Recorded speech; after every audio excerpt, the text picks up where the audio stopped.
Hi there, these comments are for CHL. I'm going to call you Dr.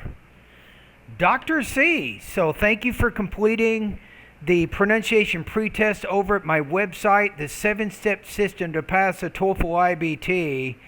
And you did part A. I just listened to it. You also did part B. You answered those personal experience questions. So you want to be a doctor, it looks like. Okay, we'll get to part B in just a minute. So based on part A, there are some lessons, some accent reduction lessons I want you to study based on these lessons. I have my notes written down right here, so I'm looking at them. I think here, lesson number 9, the diphthong, you can work on that one. Lesson number 10, 12, 13, 16, 19, and then finally lesson number 24. I think those lessons are the most important. I recommend that you go through my accent reduction lessons. I would go through all of them at least one time, right? So if I said review lesson number 9, what that means to you is you want to go back to my course, right? Let's go to the second section of the course here, which is pronunciation. This is why I call it the 7-step system. So with step 2, the first lesson you want to focus on is lesson 9. Pay more attention to that diphthong. So this is about a 15-minute accent reduction lesson. It's going to help you with those 3 specific sounds. So that's what you want to do, right? Now, also with the pretest, you answered those 3 specific questions. So you achieved your degree, medical degree in Taiwan. You want to practice in Singapore, and the requirement here is to get 25 in all 4 sections. So you need to get 25 on the reading, listening, speaking, and writing. That's what you told me. And there's one thing that you said here. You said, I wish that you can help me.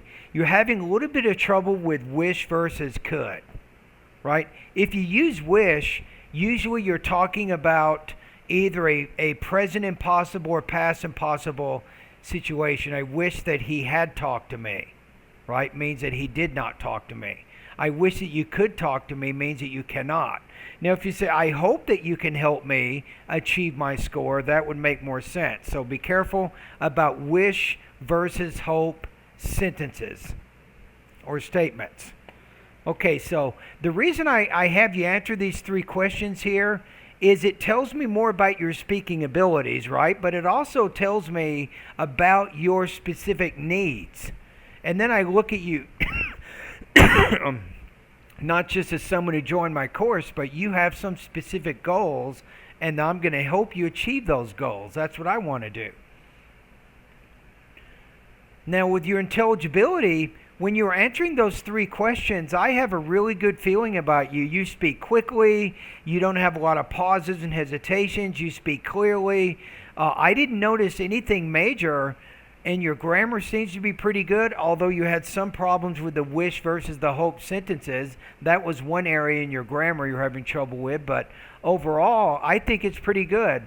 So your intelligibility score here, based on my scale, I think it's pretty close to 5. So I'm going to put you at, I'm going to say you're between 4.8 and 5 right now. That would be my estimation. And hopefully by the end of using my course, my goal is to try to help you get closer to 6, which is almost a native speaker of English. And we'll see if we can get there. I will do my best, right? Now, what do you do now? You want to review those lessons that I just recommended, right? That's what you want to do. Start going through those pronunciation lessons. Now, at the same time, start sending me speaking practice beginning tomorrow so I can start giving you feedback. And after about 5 or 6 speaking practice tests, that's when I really get to know your specific speaking problems, right? They become more and more evident as you continue to practice, right? So I'll see what your grammar abilities are, what your pronunciation abilities, and then how you develop and organize your ideas. All right? Thank you for doing the pronunciation pretest.